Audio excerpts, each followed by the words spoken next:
배고판이 또 한 번 뒤집혔습니다. 구회인 페퍼 간다, 정관장 간다, 심지어 흥국생명까지 접촉했다는 말이 돌면서 V리그 전체가 가짜뉴스라 추측으로 완전히 난장판이 됐는데요. 그런데 드디어 모든 소문을 끝낼 진짜 결정이 나왔죠. 구회인 본인이 직접 밝힌 공식 행선지. 여러분이 알고 있던 모든 이야기는 전부 거짓이며 지금부터 제대로 된 진실을 풀어드리겠습니다. 여러분, 지금 여자 배고판이 아주 묘한 방향으로 들끓고 있습니다. 그 중심에 서 있는 이름 바로 원더스의 리베로 구회인데요. 예능 한번 나왔다가 웬만한 V리그 주전 리베로보다 더 큰 관심을 받는 아주 이례적인 상황이 벌어졌죠.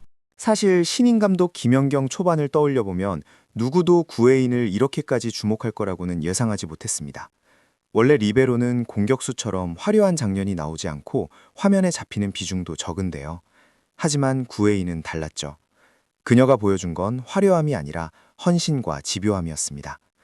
코트에서 몸을 던지는 디그 하나, 리시브 하나에 온 힘을 다 쏟아붓는 모습.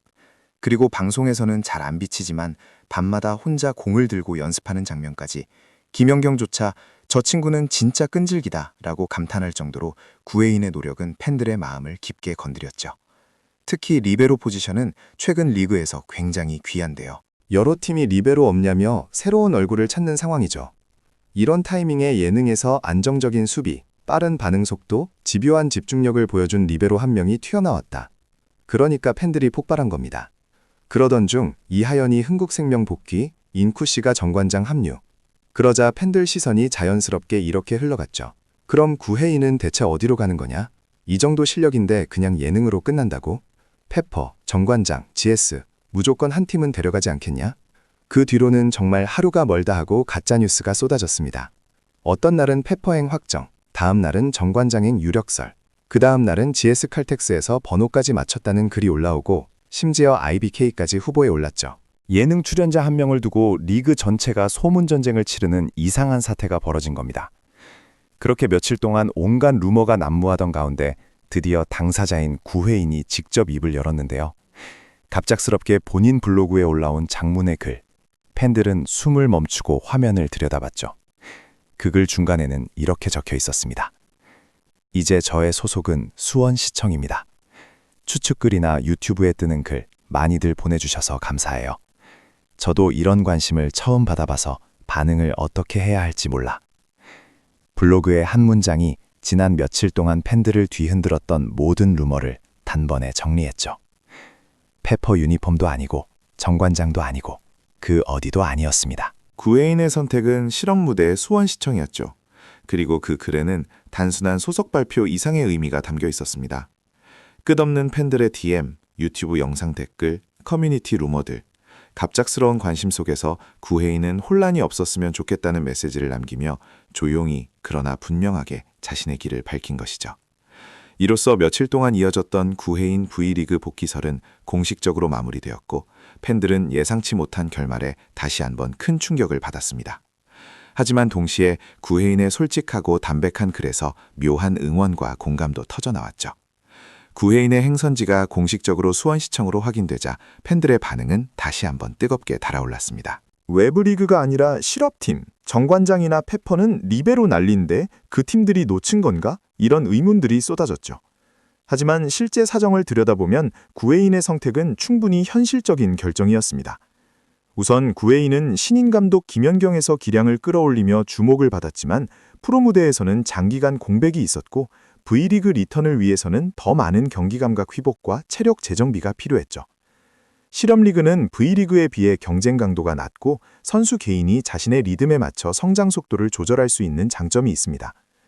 특히 리베로 포지션은 감각 싸움이 큰 만큼 꾸준한 출전이 가능한 실업팀은 재도약을 준비하기에 나쁘지 않은 무대죠. 여기에 수원시청은 최근 여자부 전력 강화를 위해 리베로 라인을 새로 구축하려는 움직임이 있었고 구회인에게는 주전 경쟁을 확실히 보장해 줄 수 있는 팀이라는 메리트가 있었습니다. 실제로 실업팀들은 일정도 비교적 여유 있어 오전 보는동, 오후 웨이트, 야간 유산소라는 구회인이 블로그에서 밝힌 루틴대로 자기 몸을 완전히 만들어갈 수 있다는 장점이 있죠. 다시 말해 이번 선택은 당장의 화려함보다 선수 커리어 회복을 우선한 결정이었던 겁니다. 팬들의 반응도 흥미로운데요. 아쉽지만 이해한다. 구회인이라면 다시 V리그로 돌아올 수 있다. 실력이 더 올라가면 정관장이나 페퍼가 다시 부를 듯. 이처럼 실망 반 응원 반이 섞여 있지만 핵심은 단 하나였습니다. 구회인의 가능성을 팬들이 여전히 믿고 있다는 것. 특히 프로그램에서 보여줬던 성장 서사, 그리고 리베로로서의 센스와 성실함이 많은 팬들에게 언젠가 브리크로 돌아올 사람이라는 확신을 준 것입니다. 구회인의 이번 결정은 끝이 아니라 오히려 진짜 재도약의 준비 과정일 가능성이 더 크다는 뜻이죠. 결국 구회인은 지금 커리어의 리셋이 아니라 리빌드를 선택한 것입니다.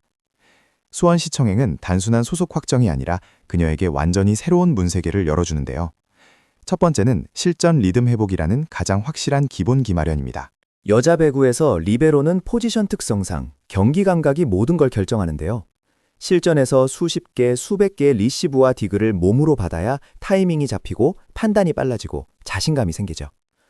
V리그 팀에 섣불리 들어갔다가 백업 자리만 지키며 벤치 체질이 될 수도 있었던 상황에서 수원시청은 구회인에게 주전으로 뛸 수 있는 가장 확실한 기회를 제공할 수 있습니다.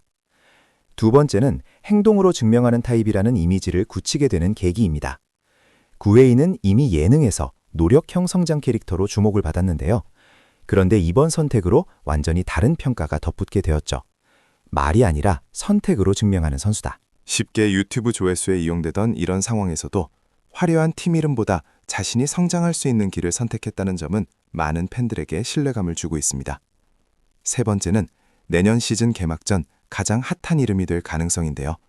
V리그 여자부는 내년 다시 한번 대형 리베로 재편기가 찾아옵니다. 베테랑길의 은퇴 시점, 부상 잦은 팀들의 리시브 라인 개편 등이 겹치며 수비 안정성이 보장된 리베로의 가치는 점점 더 올라가죠. 만약 구회인이 수원시청에서 경기 감각 회복, 리시브 효율 상승, 팀 내 에이스 리베로로 자리 잡기, 이 세 가지만 보여준다면 내년 오프시즌 구회인은 선택받는 선수가 아니라 원하는 팀을 고르는 선수가 될 수도 있습니다. 최근 한국배구연맹이 역사적인 결정을 내렸습니다. 여자 배구 선수 개인 보수 상한액을 무려 3억 가까이를 싹둑 잘라냈는데요. 이건 단순한 조정이 아닙니다. 리그 전체가 더 이상 고액 연봉 구조를 버티지 못한다는 선언이죠. 왜일까요? 답은 너무 간단합니다. 7억, 8억을 받는 스타 선수들이 제 역할을 못하고 있기 때문이죠. 그리고 구단들은 이제 몸값 대비 성적이라는 현실적인 문제를 더 이상 무시할 수 없게 됐습니다. 7억 이소영은 결국 계약 해지, 7억 7,500만 원 박정환은 팀에서 사실상 전력 외, 경기마다 논란만 만들고 있고 8억을 받는 연봉 퀸 강소희와 양효진마저 과연 이 금액이 맞나? 라는 비판을 받는 상황. 여기에 정지은 6억 5천, 배유나 이다연 5억 5천까지 몸값 대비 성과 논란이 리그 전체로 번지며 결국 폭발한 것이죠. 그래서 연맹은 결단했습니다. 이제 더 이상 특정 선수에게 고액을 퍼주는 구조를 허용하지 않겠다. 즉, 여자 배구의 시장 판도가 완전히 뒤집히는 순간이 온 것입니다. 지금부터 왜 보수 상한이 3억이나 축소됐는지, 그 배경에 어떤 현실이 있었는지, 그리고 앞으로 누가 살아남고 누가 사라질지를 한 번에 정리해드리겠습니다. 한국 여자 배구 고액 연봉 논란의 시작점은 단연 이소형의 7억 계약 해지 사건이었습니다. 7억이라는 금액은 여자부 최고 수준, 팀의 미래를 책임질 에이스에게만 투자되는 금액인데요. 하지만 결과는 어떻게 됐을까요?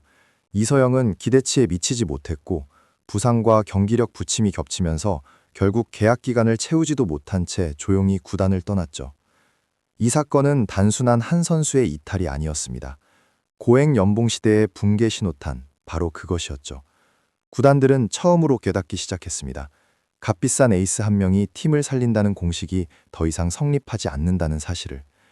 여자 배구의 흐름은 점점 높은 유망주 성장 속도, 전술 다양화, 부침이 심한 외인 의존도로 바뀌고 있었고 과거처럼 스타 한 명에게 수십억을 묶어두는 방식은 리스크가 너무 커졌습니다.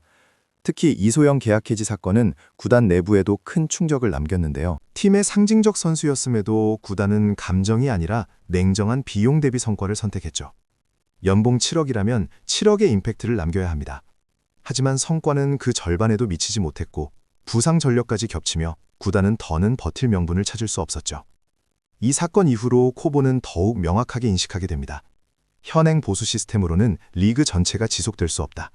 그리고 이것이 바로 이번 시즌 개인 보수 상한액을 무려 3억 가까이 깎아버린 핵심 배경이 되었죠. 7억 이소영의 계약 해지가 상징적 사건이었다면 그 뒤를 잇는 건 바로 7억 7,500 박정아의 충격적인 몰락입니다. 박정아는 이름값만 보면 한국 배구를 대표하는 프랜차이즈 에이스인데요.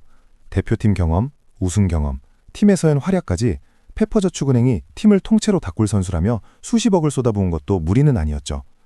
하지만 성적은 어떻습니까? 득점 생산력은 급감했고 공격 성공률은 20%대 후반을 벗어나지 못하고 심지어 최근 경기에서는 0득점, 코트에 거의 서지 못하는 경기까지 나오고 있습니다. 7억을 받는 선수가 단 한 점도 올리지 못한 채 교체로 밀려나는 모습. 이건 리그 역사에서도 거의 찾아보기 힘든 장면이죠. 구단은 박정아가 돌아오기만 하면 팀이 살아난다고 믿었지만 지금 박정아는 오히려 팀 전술의 발목을 잡는 상황까지 왔습니다. 배구에서 공격 옵션에서 제외된다는 말은 사실상 핵심 자원에서 탈락했다는 선언과도 같죠. 문제는 박정아만이 아니라는 겁니다. 8억 양효진. 여전히 잘하지만 연봉 대비 효율 논란, 블로킹, 득점, 리더십 모두 리그 최정상급입니다. 하지만 나이가 있어 연봉 8억을 받는 것은 오버페이 아니냐는 이야기도 나오고 있죠. 8억 강소희. 살아났지만 여전히 가격 대비 리스크. 최근 득점력은 좋아졌지만 지난 시즌과 이번 시즌 초반처럼 기복이 심할 때는 항상 연봉 대비 효율 논란이 뒤룹니다. 팬들이 8억이면 기현경급 활약을 해야 한다고 말하는 이유죠. 6억 5천 정지윤. 부상과 기복으로 고민 깊어진 팀. 정지윤은 잘만 하면 리그 최상위 공격수지만 부상과 컨디션 기복이 반복되면서 6억대 몸값을 설명할 장면이 적었습니다. 최근에는 결장까지 겹치며 6억 5천 리스크라는 말까지 나오고 있죠. 5억 5천 배유나 이다현. 네임밸류는 있지만 실질 영향력은 논쟁적.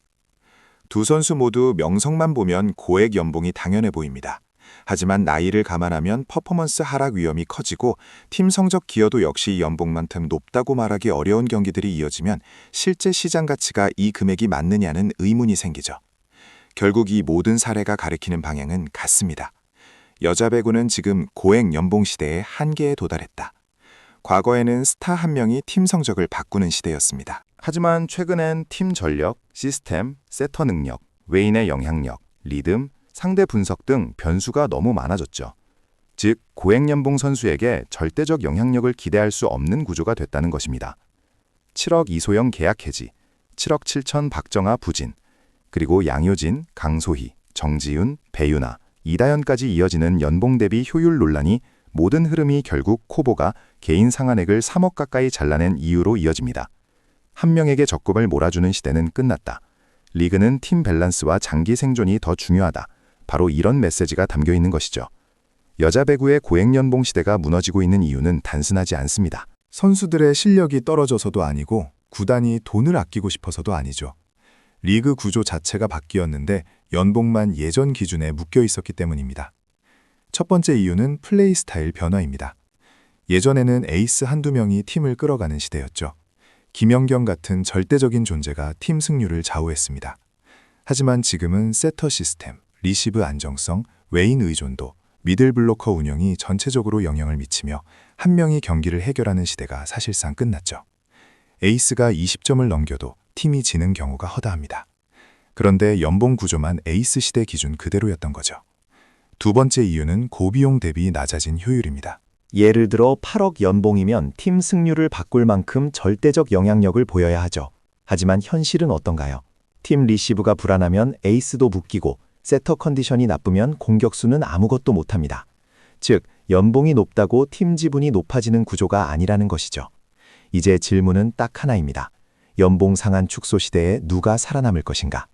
이 시대에 살아남는 선수는 단순히 득점 잘하는 선수도 아니고 SNS 인기가 많은 선수도 아닙니다.